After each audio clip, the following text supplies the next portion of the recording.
来这是气象署的观测，伫个菲律宾东边的外海到南海迄块地啊，已经有热带对流系统咧发展。若是大气的条件有够，上近拜6礼拜都有热带扰动来形成，甚至会增强为热带性低气压，或者是风台。不过气象署讲爱个观察。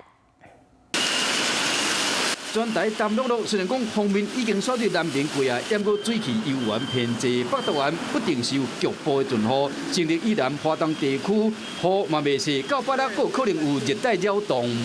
比较偏向是菲律宾一带这边开始出现一些低压系统，下周之后呢，我们可能也要密切的观察比较偏向南边海域这边热带系统的发展状况。伫南海到菲律宾一带已经有热带对流系统发展，若是条件允准，者今年头一个风台上紧后礼拜就会形成。是讲各国预测无相无同，欧洲系统认为讲风台伫7月形成，可能会扫过台湾东部的外海，一直向北部行。美国模式认为讲会伫7、9变成一个风台，而且往西北西行，可能伫7还是11之间，进入台湾还是直接对台湾来，是讲这有真大的变数。整个扰动的这个情况目前还没有非常的明显，那预估呢，大概要等到周末到下个礼拜1、礼拜2左右，扰动的情况就有机会慢慢的开始形成，然后也逐渐的会开始有增强的这个机会。 不过今年也未有风台报道，这嘛是为2016年以来少数一直到6月份也未有风台形成的年份。气象署讲，这明显比同期数据较低，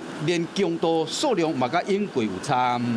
预测上来说，似乎数量上有可能会比气候平均值来的少一点，那强度也可能会稍微比较弱一点。那大方向呢，可能是往北走的这个机会比较高。 专家也提醒讲，敢会有风台，这无确定，是讲同款迄句话，风在空气，未当无要无紧。